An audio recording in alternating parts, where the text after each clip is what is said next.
Hey, what's up, guys? Tony the GM. Do something different today. Let's talk about the Jets salary cap. I don't cut videos, guys. I'm not going to sit there at a computer and entertain you guys. I just want to put a couple of things on film so you guys understand what I'm saying. The Jets have a very good salary cap situation going forward. That's the key. But Jet fans don't seem to understand how the cap works because they've only seen bad management for many, many, many, many years. Okay? The Jets have 73 million in cap space. But they don't have 73 million in cap space because they need to sign the draft class. Draft class is going to cost, without even looking, probably 13 million above minimum salary. Okay? So you need to take the 13 million off the 73 million that they have. They also need to keep at least 5 million for in-season reserve minimum. Okay? So you're looking at 55 million. Now that might sound like a lot of money, but it's not. It's not, guys. Considering where the roster is, that's another thing. You could have 120 million in cap space, but you could need 52 players. Okay? You could have 20 million in cap space, but you only need one player. I hate to break it to you, the team with the 20 million is in much better shape. Now, looking at the future cap, the Jets have 91 million in dead cap this year coming off. That was for the Aaron Rodgers geniuses who begged to get him, okay? And quite a few other ones.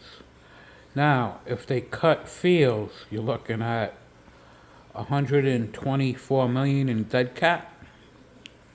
Now that might sound like a negative, but it's actually positive because the entire cap is clean.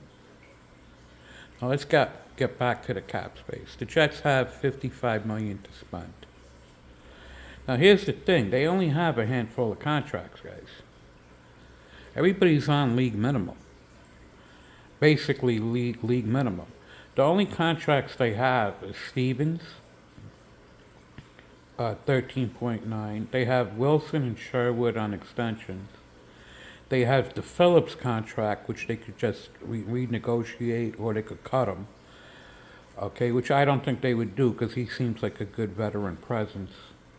He's 7.5 million. They lose nothing if they cut him. And they have a little contract for Rocket. Now you guys see 55 million. The Jets have so many needs that they 55 million isn't a lot of money. Now here's the thing: the Jets have a perfectly clean cap. I don't think Moogs, I guess, would play around with future cap space this year. Quality teams use that money to retain their own talent or add that one piece to make them a Super Bowl contender. This year, I fully expect a quality contract to a younger player and a few contracts to vets who could assume leadership roles on his team. Because if you're looking at the actual roster, who are the leaders, guys? I mean, you want a second contract Jet drafted player. That would be Wilson and Sherwood. You want a vet contract, okay, a couple, one on offense, one on defense to be a vet presence. The Jets don't have that other than Phillips, okay? Now, the Jets have quite a few needs. If you think they're going to play around with that 55 cap to make them a Super Bowl contender this year, it's not happening. And they also aren't blowing up the cap for a quarterback, guys. They're not. I mean, if the Jets were ready, they could trade all 5 picks for Burrow, but they're not. They need 11 players. Now, this is all common sense. I mean, I fully expect the Jets to shop on Detroit to get a couple of vets to bring in Glenn, to interpret Glenn to the team. I fully expect a young, quality starter as a building piece for the future. A vet presence on both the offensive and defensive sides of the ball. JFM would be perfect, by the way. That's what the Jets should be looking at, guys. They're not breaking the bank to fill your needs. They're not pushing money forward this year. They shouldn't. They need to keep it for when they have to pay their left tackle and they have to pay certain players that haven't been played yet. You can't play around with the future cap like they've always done in history and destroy the team. They aren't building you a Super Bowl contender this year, guys. There's one more year coming. Okay? Now, getting back, they only have those 4 or 5 contracts. Okay? You figure Anzalone's going to cost you a little bit, not breaking the bank, but they're going to pay him probably a couple of years to be around the team. They're going to shop for a good young player and give him a nice contract. And they're going to shop maybe for a vet receiver to help the quarterback that they draft. They need a bridge quarterback. They probably, unless you go trade for Levis, you're staring at Howell. I don't know what you guys are looking at bridge quarterbacks. You're dreaming because you want to win fictional games instead of helping your rookie quarterback. This is what the issue is, guys. Bringing in older vets that haven't succeeded someplace else, isn't the way to go.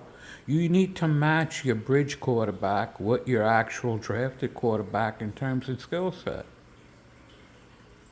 Right? I mean, if you want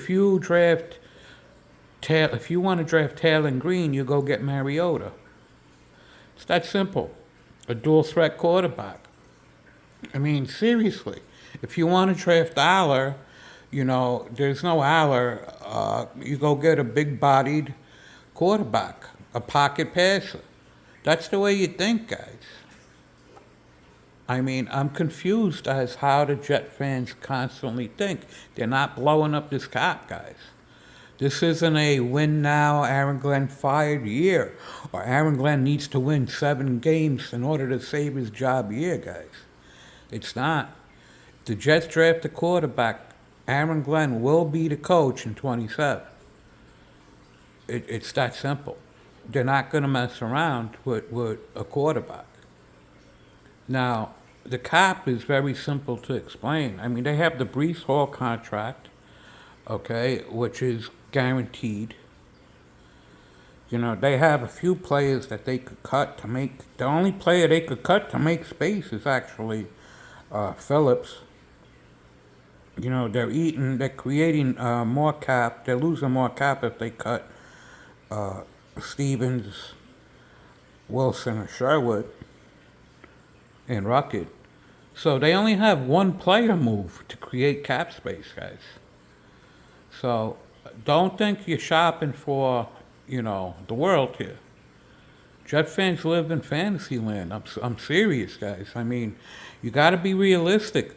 The Jets have done a phenomenal job of clearing their cap, and they are not going to go back to wasteful spending.